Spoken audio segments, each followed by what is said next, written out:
Hi, Year 3. So if you remember yesterday, we looked at a story together called The Coming of the Romans.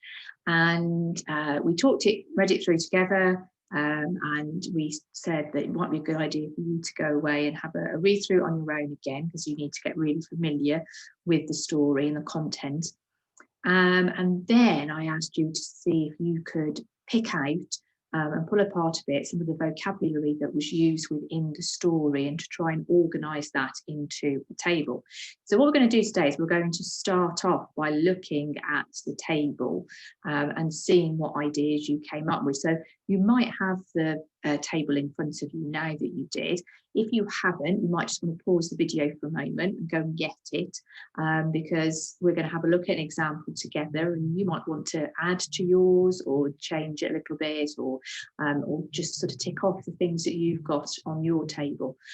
So pause the video if you need to go and get that. And while you are going to get that, then we will make sure that we've got the screen on ready for you with the table. So now this is the table that I came up with.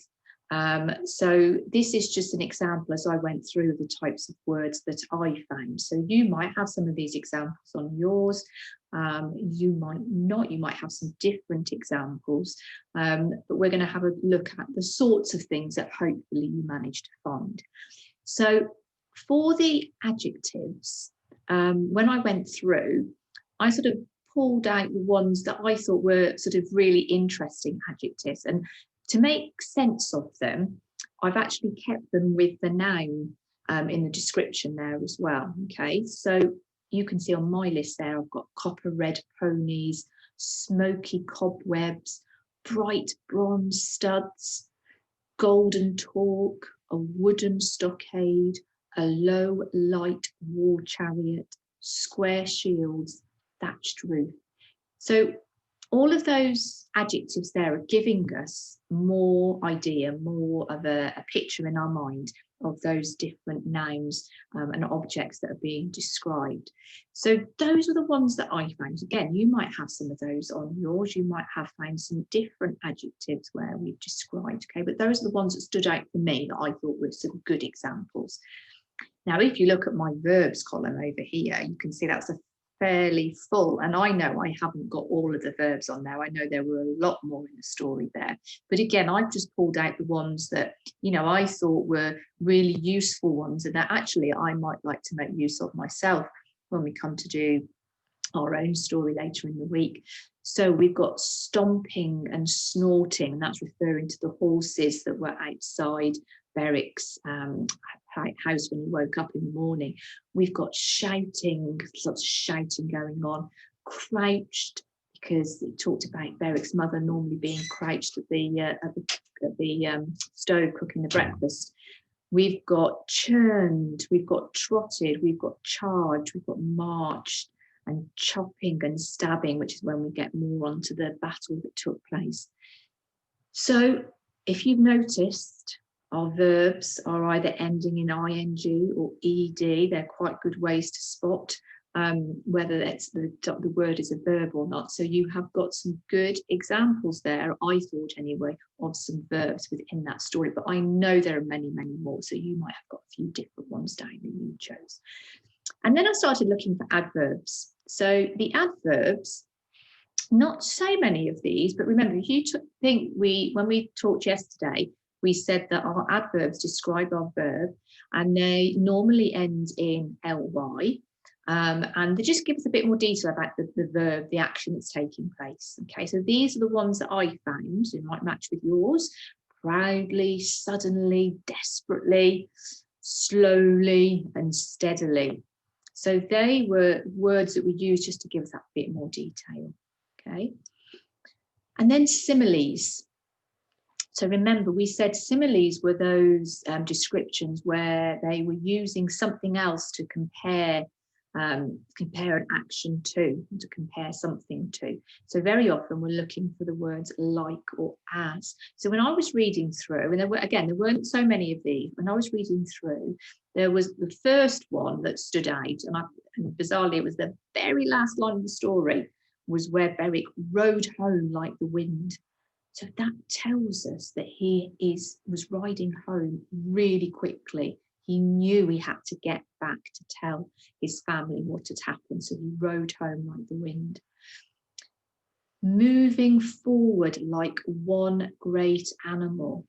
So that was when they were describing the Romans in their tortoise formation. They were moving forward like that one great animal there all together. Again, that's a simile because we've got that comparison there, like one great animal. Okay, and then the other one that I spotted in there as well was when Beric was getting a bit told off by his dad. And he was told not to stand there like a fool. Okay, that he needed to be doing something, he needs to be getting on. So some examples of similes, and that's just another way to add that detail, another way to describe something that we've talked about before in class.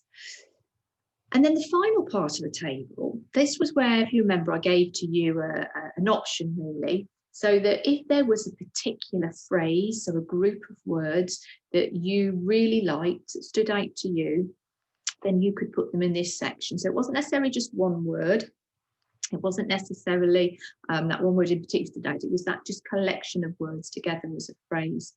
So again, this was me looking at it. These were the ones that I liked. You might have the same. You might have some different ones because this is sort of a bit more of a personal choice that you might have looked at. So, low mound of ashes glowing orange. That was when he described that fire in the morning, that it wasn't really a blaze like it normally is first thing in the morning when breakfast is being cooked. Okay, it's this low mound of ashes glowing orange. That just created a really nice picture of, you know, the fact that it's about to go out. There's hardly any heat coming out of that at all. The enclosure was filled with.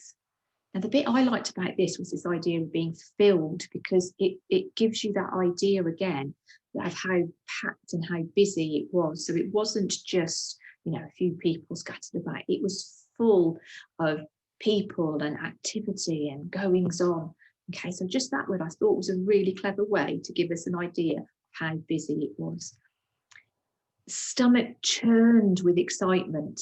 Now, I did use the word churned earlier when I used what as in my verbs as a good example of a verb, but I wanted to put it in here as well because I liked the way that it was used within the sentence to describe how he was feeling. The stomach was churning with excitement. We know how we feel when we get excited about something and get like butterflies in your stomach. And it was a bit like that feeling, that sensation. I thought that was a really clever way. The battle was not how battles should be. Now, we talked about this phrase yesterday when we were looking at the story and we were trying to understand it together.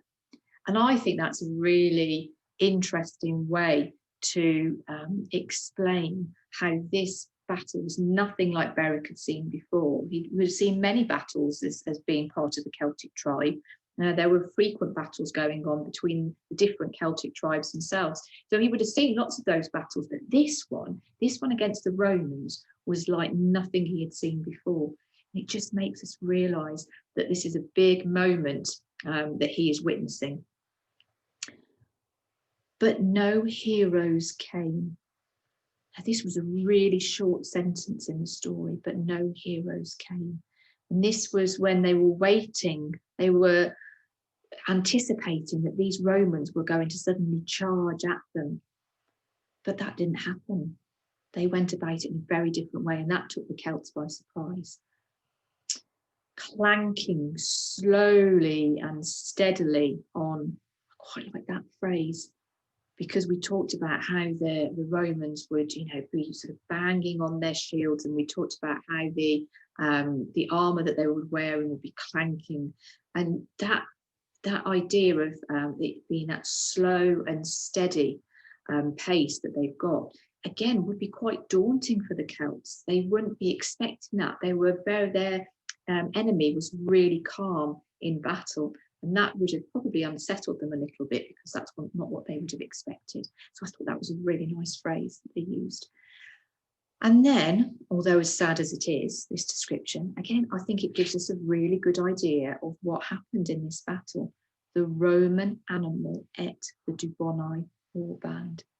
It just shows us how quick and slick the Romans were in defeating the Celts. They just ate them as if they were nothing at all. So those are the phrases that I liked, that stood out for me. We might have matched on some of them. You might have some of your own ones. But that sheet there now is there for you to keep and to use as we go through the week. So put that somewhere safe. And if you want to add some things to your sheet from what I've got, and you think, oh, actually, yeah, I do like that one, then please feel free. Okay, it is there. That's what we'd normally do in class. We'd normally share ideas. So I'm sharing my ideas with you. So today's task, that we spent quite a lot of time talking about yesterday's, but today's task is more about thinking about the structure of the story. So we pulled out the words that we like, we pulled out the description that we like. So now we've got to make sure that we're really happy with how the story progresses and how it develops, because again, this is something you've got to have an understanding of when you come to do your story. So in today's folder, you will have a planning sheet. Now, it's in some ways, it's a strange time really to have a planning sheet, because you think, well, the story's already been written. But remember, we're using this story to help you plan your own story. So we are pulling apart, as I've said before, this story that we've read together to help us to be able to use it.